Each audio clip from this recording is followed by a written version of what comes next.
hope last night was helpful. We're going to kick today off, like we said, just by doing more Q&A. So it can be anything and everything that we ask questions about, but we do have time later for parenting questions if you want to stick to marriage for this morning. I got a couple thoughtful questions in the form, so thank you guys for filling that out last night. And we'll just kind of do a mix of form questions plus live questions if you're ready to do that. Sound good? Great. Okay. Let's kick it off. Who's got a question? Who's away? Yeah, who's going to go first? I honestly should have thought of one. I have one that I wanted to ask. That's last perfect. night. Tracy and I were talking about this last night. It seemed like probably 80% of the content you guys went through yesterday was something about unspoken expectations, communication expectations, that kind of thing. So as we've done a lot of premarital counseling, and then we've wrestled through this ourselves for years. It seems like the rebuttal, so the solution to unspoken expectations is speak your expectations.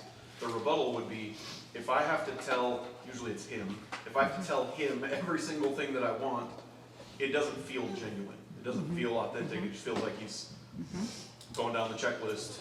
I wish he would just think of me and consider me. How do you think about that rebuttal or concern? How have you wrestled through it?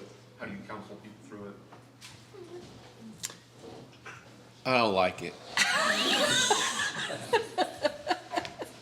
Go ahead. My analogy of what she was talking about, I don't know if this happens anymore because of, you have apps. But back in the day when we were poor, sometimes I would write a little check, and few days later, we would get this very thin envelope from the bank. And the bank would say, you have overdrawn your checking account, and we are going to charge you $15 for overdrawing your bank account, right? So then you would go put money into the bank.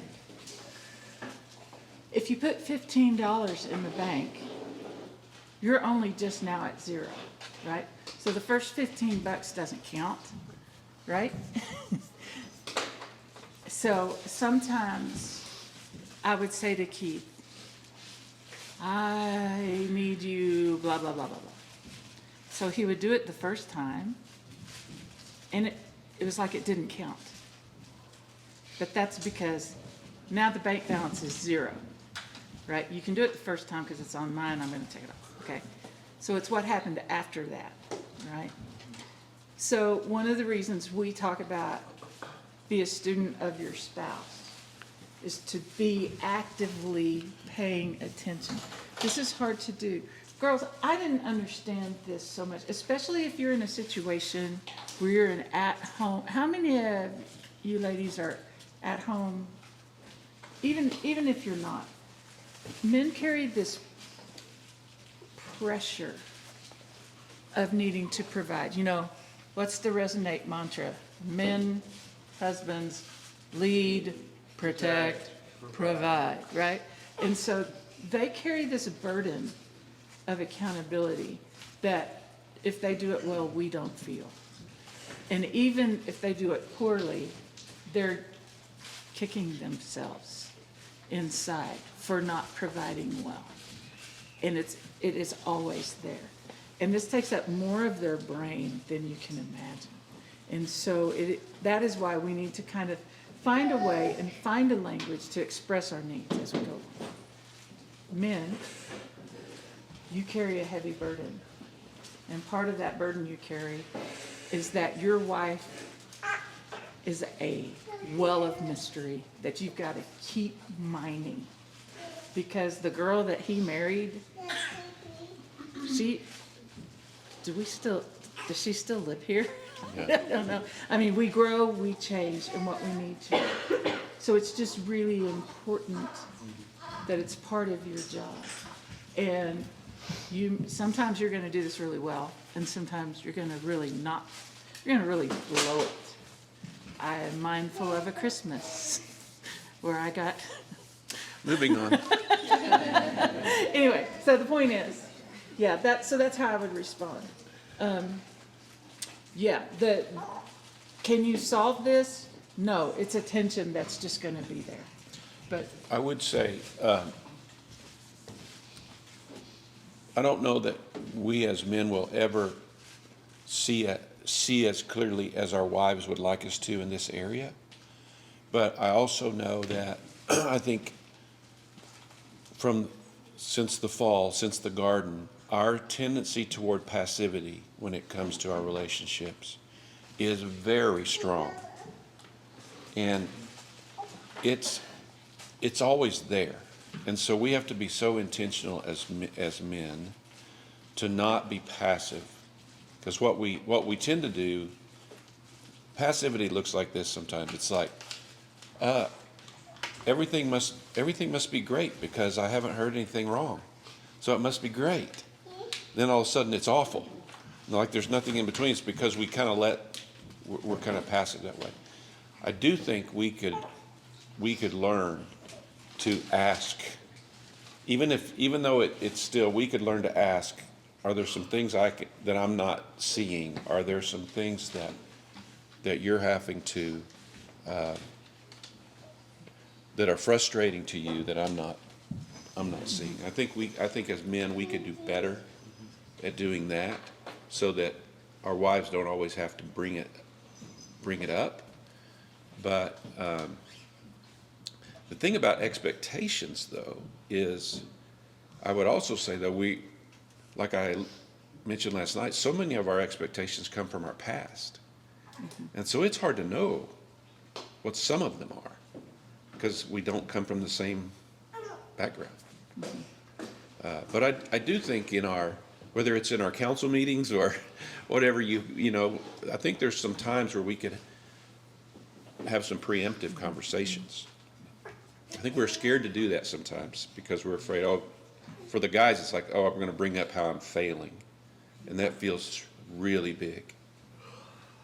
But if we could do it where there's no emotion, no adrenaline, we're just talking about the issues, it could help. when you're talking about regularly, it lets the steam out of the volcano so that it doesn't. When you ask. Yes, when you ask. I would say, I have two other thoughts that just came. And the first is, well, I lost one, so I'll just go with the one I remember. And that is, guys, I'm going to say this, and this is going to make you uncomfortable, except this is gold. It might even be platinum. Pay attention to when your wife is PMSing. You know what bothers her? Pay attention to when your wife is PMSing. And I'll tell you why. Because the things that seem to you that she's going off on, those things bother her all the time. The deal with PMS is in the change of the hormones, her ability to tolerate the thing that bothers her is what falls down. Does that make sense? So take notes. If she is griping at you, never ask her, are you about to start your period? That's just not productive conversation. Good But clarification. when you realize it is, we live in a marvelous day with a phone, with a calendar. Track your wife's period. Figure out where she is. And when she is PMSing and she is on your case about something, understand this bothers her all the time. Okay? Wives, I remember the second thing. Then now let me talk to you wives. If your husband does something, your husband walks around feeling like a failure most of the time. We women, we have it hard. Men, I think, maybe even have it harder. And so anytime he does something right, reward him. Reward him, reward him. Praise him. Jump his bones. Do whatever it is that you can do to make him. That's a biblical term. Yeah. To make him not afraid to try. If all you do is rag on him, you're failing here. Well, and so some of you right now in your mind are saying, well, I would just like him to do one good thing and then I would reward him. Okay, knock that off. Find the thing. Those are my, those would be my, I have a question. Oh, Kristen, you go. I'm gonna try to word this as well as I can. What comes up a lot in couples I see in therapy and, in my own personal relationships is like the desire to control or influence your spouse or force their hand. If it feels like they should be doing it, it's a right thing, even if it's a biblical thing. What would be your take on influencing your spouse maybe versus controlling your spouse? Asking for a friend. Yeah.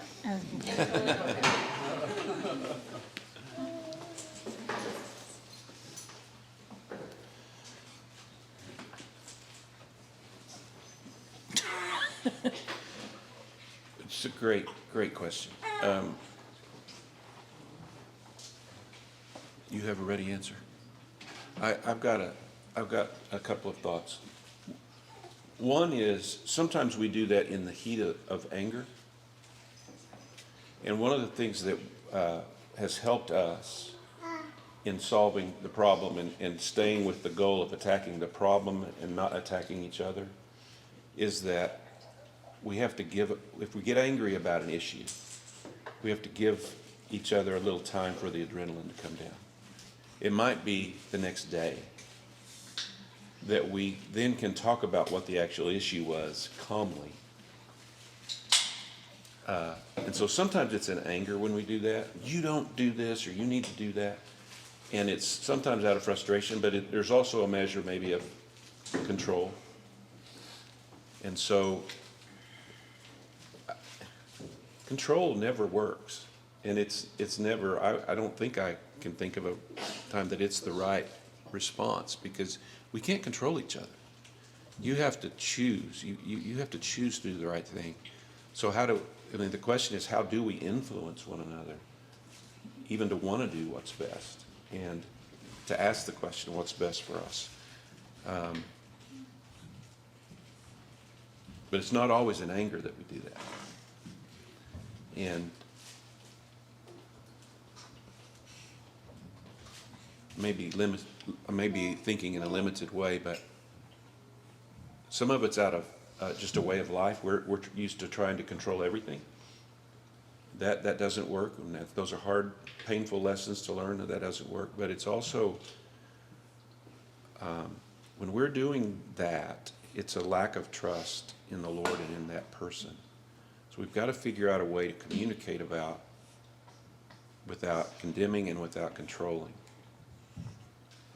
I don't know if I'm touching on that, but I'm sort of just thinking out loud about that. What do you? I was going to say, I'm not sure that any attempt I've ever made to control or manipulate you has ever worked. So, somewhere year 22, I gave up. I think it is in our nature to try to manipulate. I think that's our flesh. I think that's our just part of humanity. But I would say, I don't think any of us actually find peace and long-term happiness in game playing. We're not a soap opera. This is a human being. And sometimes I draw conclusions that from the Bible that may be biblical or they may not be.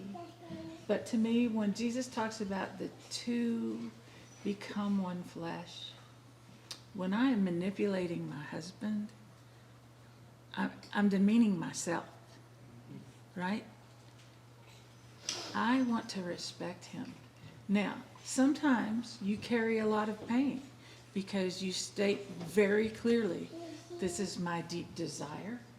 This is what I really need or want from you.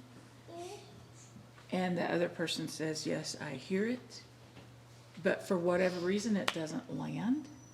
And therefore, you go around saying, well, I stated my need. He just doesn't care. And that may be true, because maybe I didn't communicate it in the right words, or maybe he is so overloaded with other things that he just doesn't have the bandwidth to process that. I'm talking more the wife controlling the husband. So these are things, right? Go either way. Game playing is just not, the Lord does not play games with us. And so I would say, as we move towards sanctification, I think there's a place, the Holy Spirit will convict us. I talked to my daughter Audrey, and there's a thing that she's been praying for her husband. And it's a thing. And I will leave it at thing. And she said, we were talking about, and she was like, Mom, I want you to know that I've been praying and I have really been seeking the Lord and last night, Jason came to me and said, you know what? I don't know where it came from, but I just really feel convicted about this thing. And she's like, Mom, I never said a word. And it was so much faster than when I was just, bragging on him to do that. So those would be, who was that? Certainly. Those are my thoughts. Starting with prayer. Yeah, always. We don't have to go much further, but I'm curious how often a person is controlling they don't know they are. Have you seen that? I hear a lot like, this is an objectively reasonable request. Why shouldn't I expect them to do that? Yeah. And what do I do if they don't? And sometimes, and what do I do if they don't? Yeah. And sometimes the answer is you do have to give a little time for a person to change, to adjust. I believe God is faithful and He is true. He is our Redeemer. We used to have, for a while, it was like every 2 months we would have this conversation. I feel like anyone else in the world gets more of your attention than I do. Blah, blah, blah, blah, blah. This went on. And then it kind of went to, then I got too busy to even care. And then I would care. And then, anyway, and then it was like, and then one day, I don't know if you remember this, but one day I said, okay, I'm going to say this. This is the last time I'm going to say this. And I'm never going to talk to you about this again. And I didn't. And we just quit having that conversation. And for a while, there was no change. But I think things have changed. I think things did change. And so whatever it was that I was saying was not, I don't know what was going on. But I can tell you that sometimes you just have to carry pain. And that's part of love, is saying, this is painful, but I'm choosing not to hold this against you.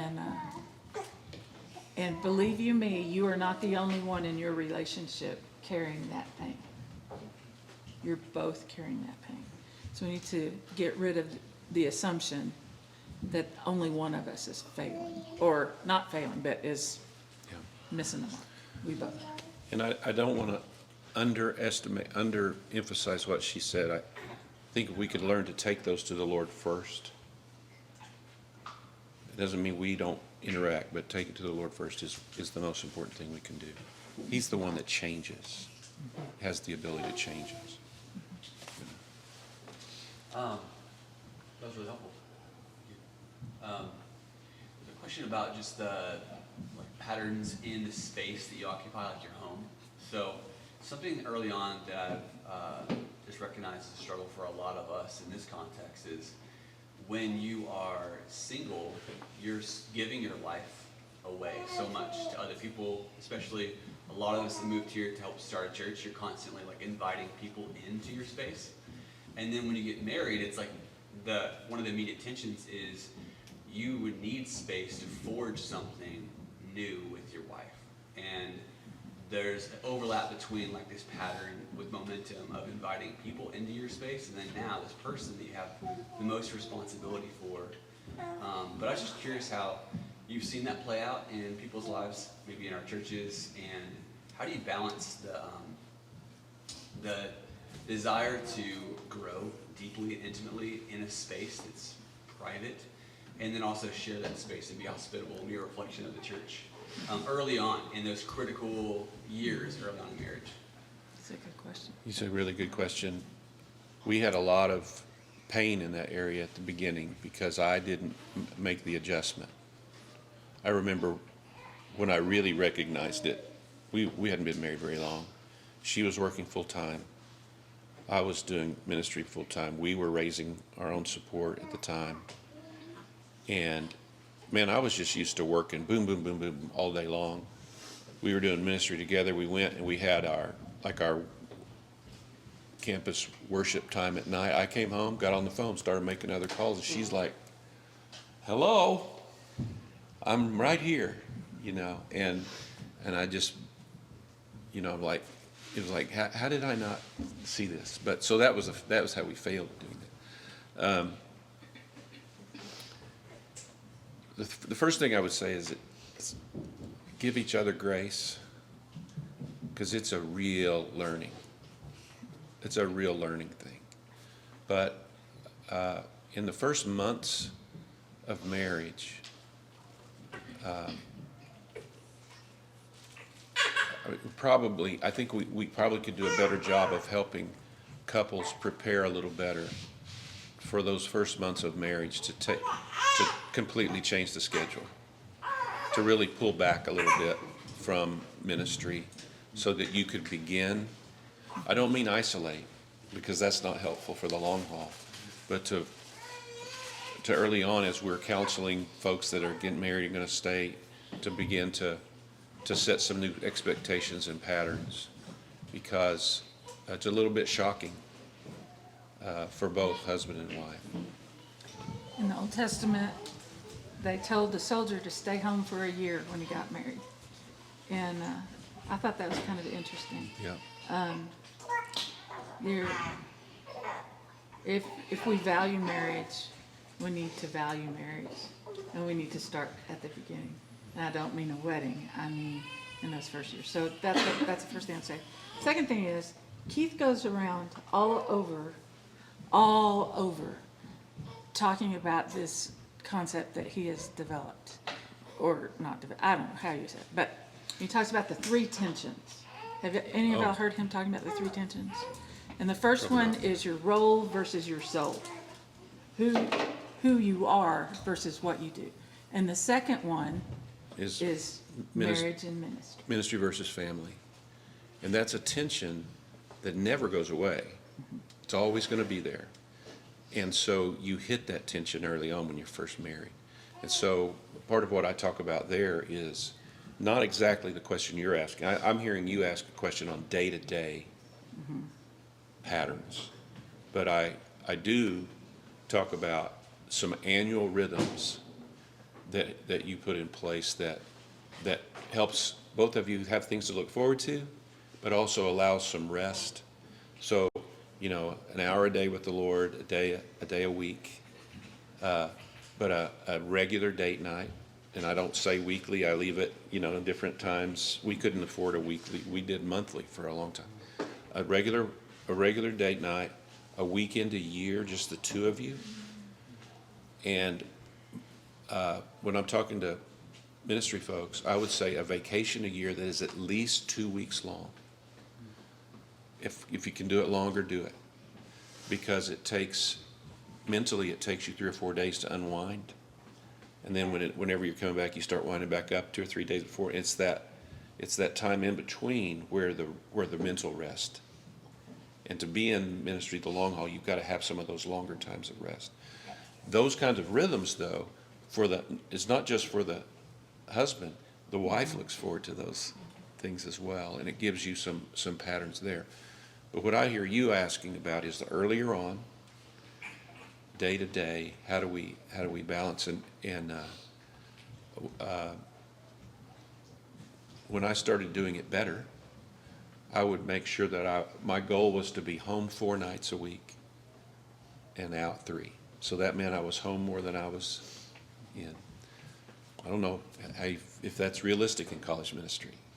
I wasn't, I moved out of that fairly soon after we married, but, and then setting some expectations together about what the week's gonna look like. I think we just drifted into, we just kept going without even communicating about it, as opposed to saying, okay, Being intentional. yeah, just be intentional together about what we're gonna do. This night, we're gonna be home. This night, we're gonna have some folks over. This night, we're gonna be out doing that. But I think part of what happens often is the surprise, and not the positive surprise. Like, oh, I thought we were gonna do that. Again, I guess it's expectations again. But the more we can talk about what we're looking at down the road, the more it can set expectations with both of us.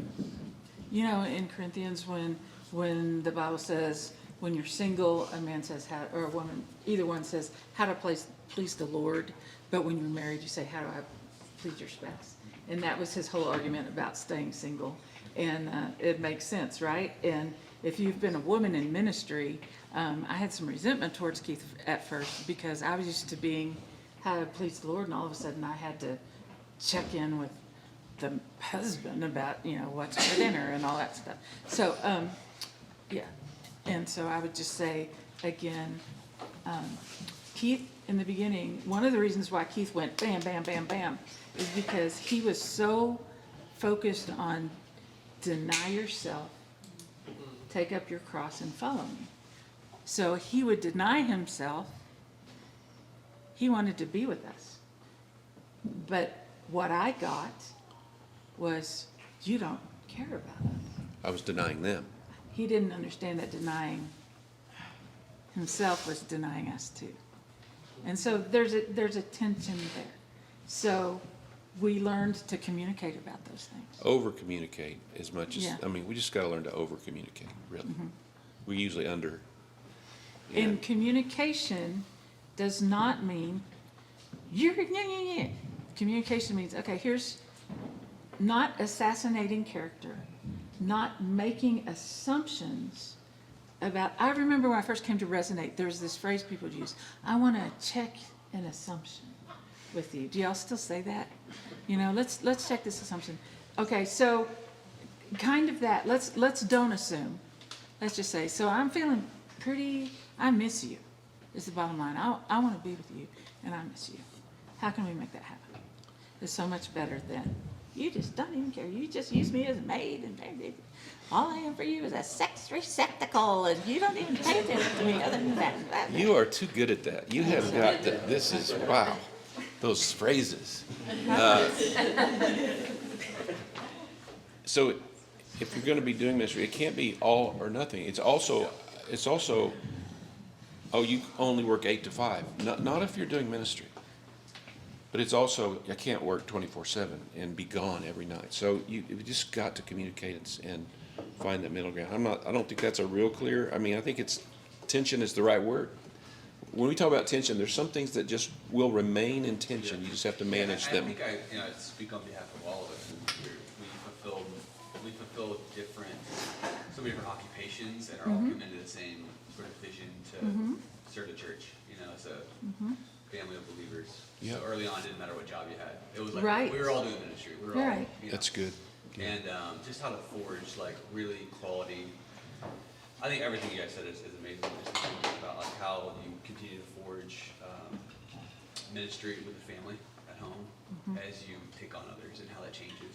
So we've seen it significantly change in our marriage from when we got married, and then we went to San Diego Elevate. 3 Yeah. months later to now, second kid on the way, and Yeah, our nights look totally different. Yeah. They look extremely different. exactly. But just curious how to do that in the right way, as you grow together. To just love your family and feel like people feel loved by your family as well. That's good. I think one of the biggest, like I said, the biggest mistakes I made was kind of drifting into the next one rather than being intentional Right. about making some changes, trying some changes and then adjusting, So good. Other questions? This one might be more specific to you, Ben, but whenever you mentioned yesterday about like filtering what is if everything is a big situation, if it's a big deal, then nothing's a big deal. Is there anything that any like questions you ask yourself to kind of filter what should be a big deal and what should be a small deal? helpful. I don't know if this is, I'm gonna trust the Lord to make this applicable, okay? One of my heroes in life is Elizabeth Elliot. When we were early married, she had a radio show, and I listened to her. It was before podcasts, right? So we listened to her. I listened to her every day. And one day she had her sister-in-law on the phone. If you know anything about Elizabeth Elliot, she is very conservative. Anyway, okay. So she has her sister-in-law, and she's praising her sister-in-law because her sister-in-law's son wanted to get his ear pierced. Keep in mind, this is early 90s, okay? And the sister-in-law said, I would like for you to wait 6 months. If you still want to get your ear pierced, you pay for it, and you can do that. And Elizabeth Elliot was saying, that's so great. And I was like, Elizabeth Elliot, you're okay with the earring? And what she said was, a hole in your ear is temporal. It's nothing. That kid's soul is eternal. So if you're freaking out about the earring, if you freak out about everything, the important things about the Lord, the things of God, become the same as an earring. So you want to save your freakouts, or she didn't say freakouts, but what she was saying is, we've got to learn to differentiate the eternal from the temporal. And you might have seen that last night. You're going to see it in a little bit too.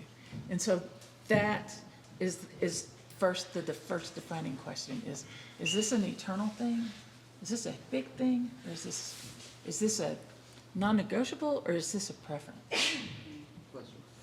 It turns out I treated all my preferences as if they were immutable laws. So I had to learn. Keith was, okay.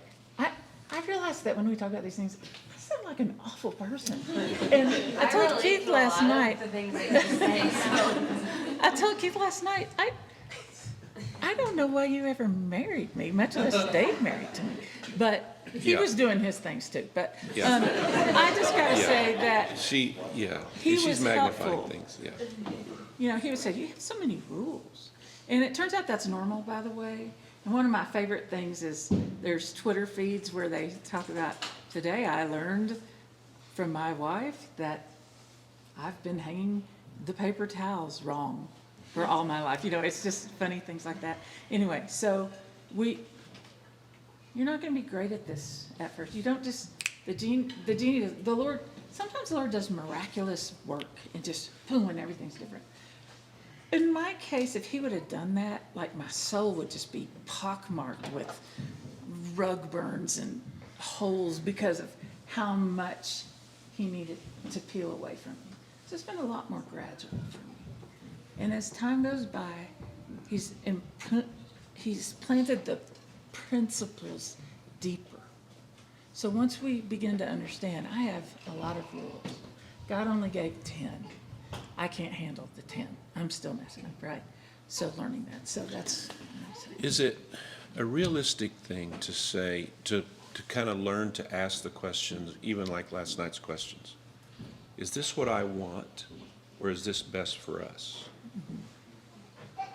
Or asking the question, how big a deal is this really? And maybe in the midst of the emotion, it's hard, but still ask it later. Okay, my temperature went up to there. Is this really, is it that big, or is it really, I wanted it, and I think learning to ask Those questions. those kind of questions, why did I get so angry? I mean, I think it's a question we must ask always. But learning just to ask, how big is that? The other thing is that apparently I think about things a lot more than he does. I attach meaning to things that he has that are not meaningful.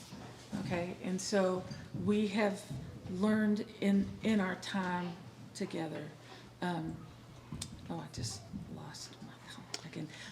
I would be like, oh, this is terrible, but I need to forgive. I need to submit. but I didn't know what that was.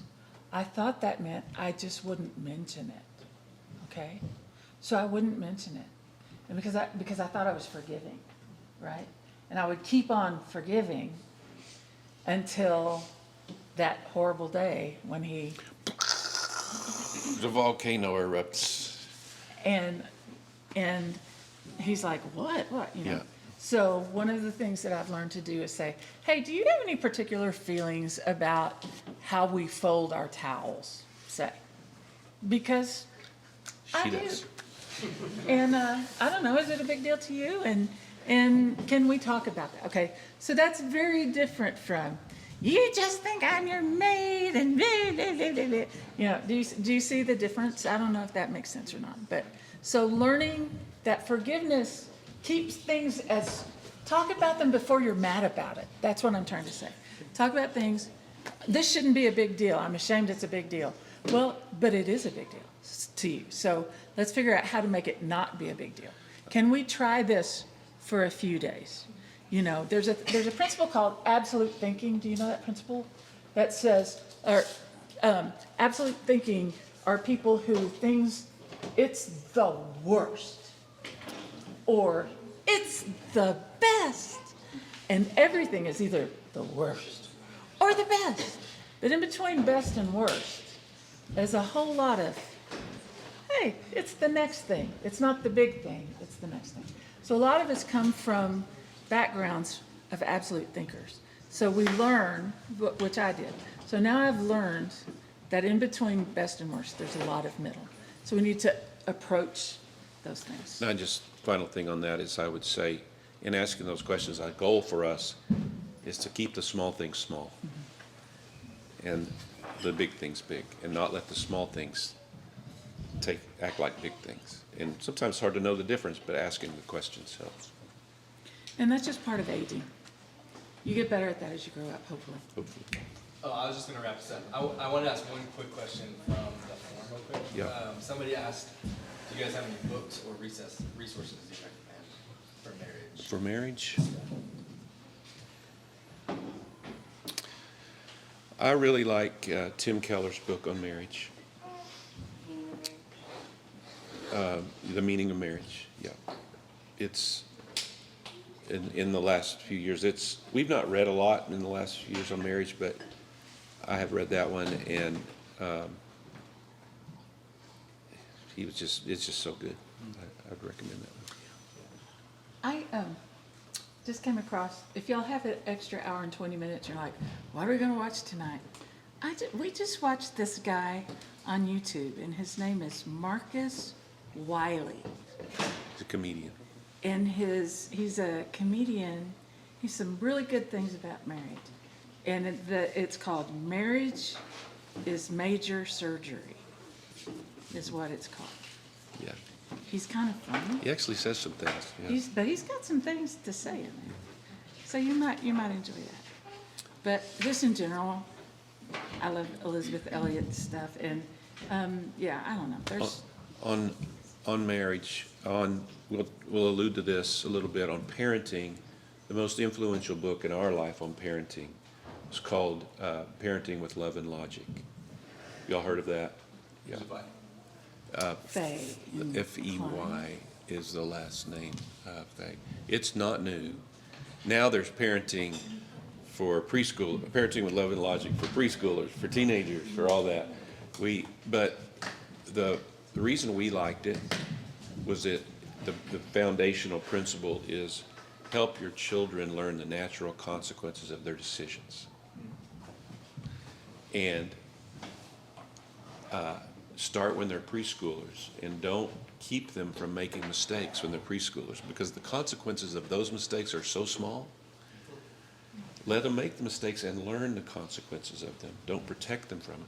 So that, because if you wait till they're teenagers, those mistakes could be life-changing. So that principle, I know we're crossing over to the parent part, but that, and it wasn't a real restrictive kind of thing. It was just that foundational principle is really helpful. And the love and respect stuff What's that? guy's Yeah, that name? guy, Egbert Eggleston, or, Love and Respect. That's the name, the title. if y'all It's have Right Egg- Now Egg Media, something.